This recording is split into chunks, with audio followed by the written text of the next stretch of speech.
Covid के मरीजों के लिए ऑक्सीजन की भारी कमी हो गई है पटना में, और इसको देखते हुए जितने भी पटना के प्लांट हैं, पटना में वैसे 3 प्लांट हैं ऑक्सीजन के, उन सबको जिला प्रशासन ने अपने कब्जे में ले लिया है और उसी के अनुसार वितरण भी हो रहा है। जिस हॉस्पिटल को जितनी ज़रूरत है, आप देख सकते हैं कि ये जो लिस्ट है, NMCH, ECR, AIIMS, IGIMS, NMCH, ये तमाम जो हॉस्पिटल के नाम हैं, उनको इतने इतने सिलेंडर यहाँ से सप्लाई किए गए हैं। यानी कि कुल मिलाकर देखा जाए तो इस पूरे यूनिट में, जो कि उषा एयर करके ये कंपनी है, ये अभी जो सप्लाई कर रही है करीब 1600-1700 सिलेंडर पर डे का डिमांड हो गया। आमतौर पर ये 1000 से ज़्यादा सिलेंडर नहीं बनाते थे और उसमें इंडस्ट्रियल यूज में भी काम आता था वो, लेकिन अब केवल हॉस्पिटल को सप्लाई हो रही है। हमारे साथ विनोद कुमार हैं, मैनेजर। विनोद जी, कितना डिमांड बढ़ गया है ऑक्सीजन? सीधे दुगुना मोटा मोटी बढ़ गया, मान के चलिए दुगुना। हाँ, सिर्फ इस प्लांट का और PGL का, उसका भी सबका बढ़ा हुआ है।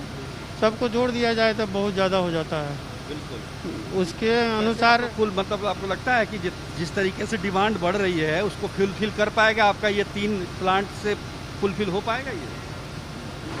लिक्विड प्लांट, अगर लिक्विड टैंक आ जाता है, लिक्विड ऑक्सीजन टैंक आ जाता है, तो हमको लगता है कि इसका सोल्व निकल जाएगा, सोल्व हो जाएगा। लिक्विड आ रहा है? लिक्विड आज 4 या 5-6 बजे तक में आ जाना चाहिए। 4-5 बजे तक में आज आ जाएगा। हाँ, तो लिक्विड केवल एयर से लेते हैं? हाँ, हम तो एयर से भी ले रहे हैं, लिक्विड मंगाते भी हैं। अभी बंद किया हुआ था झारखंड से? झारखंड से अभी लिक्विड बहुत कम दे रहे हैं वो लोग, इसके वजह से परेशानी बढ़ती जा रही है। सरकार को भी हमने कहा कि आप कुछ मदद करिए, और मदद करना चाह रहे हैं, लेकिन वहाँ गए हैं कि नहीं गए ये नहीं बता सकते हैं।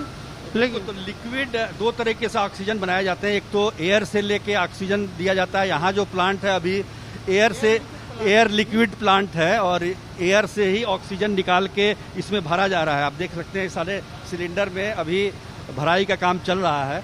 और दूसरा एक लिक्विड से होता है। लिक्विड आमतौर पर झारखंड से मंगाया जाता है, लेकिन वहाँ से सप्लाई काफ़ी कम है, जिसकी वजह से हम कह सकते हैं कि ऑक्सीजन की भारी कमी का सामना करना पड़ रहा है। हमारे साथ मजिस्ट्रेट एक तैनात किए गए हैं यहाँ पर जिला प्रशासन की तरफ से। मिश्रा साहब, क्या नाम हुआ? सुरेंद्र कुमार मेहता मेरा नाम है। मेहता जी, ये बताइए कि प्रशासन की तरफ से आपको यहाँ पर डिप्यूट किया गया है, तो आपको क्या लगता है किस तरीके का डिस्ट्रीब्यूशन हो रहा है, कितना डिमांड है, कितना आप फुलफिल कर पा रहे हैं, क्योंकि हॉस्पिटल काफ़ी है?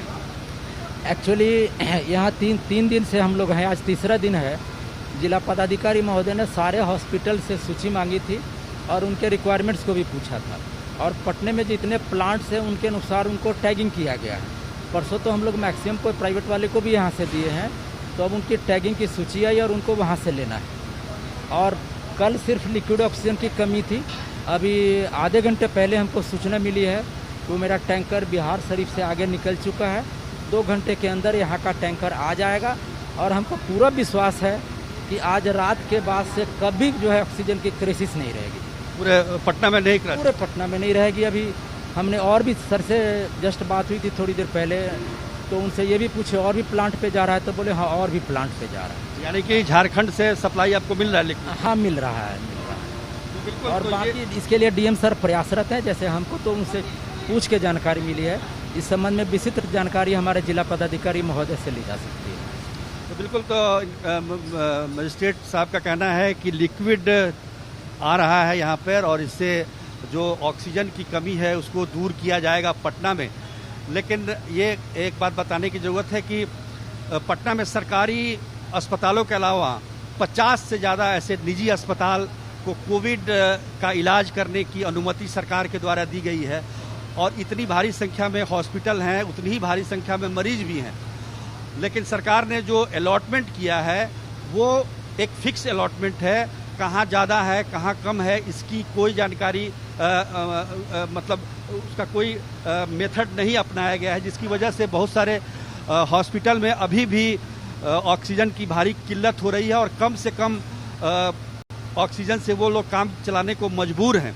हालांकि एक बिहार शरीफ में भी एक ऑक्सीजन की फैक्ट्री है, वहाँ से भी पटना को सप्लाई किया जा रहा है। तो कुल मिलाकर देखा जाए तो सरकार की तरफ से, जिला प्रशासन की तरफ से आश्वासन दिया जा रहा है कि एक बार लिक्विड फॉर्म में जो ऑक्सीजन है वो आ जाता है तो उसके बाद जो प्रोडक्शन काफ़ी हाई हो जाएगा और ऑक्सीजन की कमी फिर नहीं रहेगी। कैमरामैन दीपक कुमार के साथ सुजीत कुमार झा, पटना।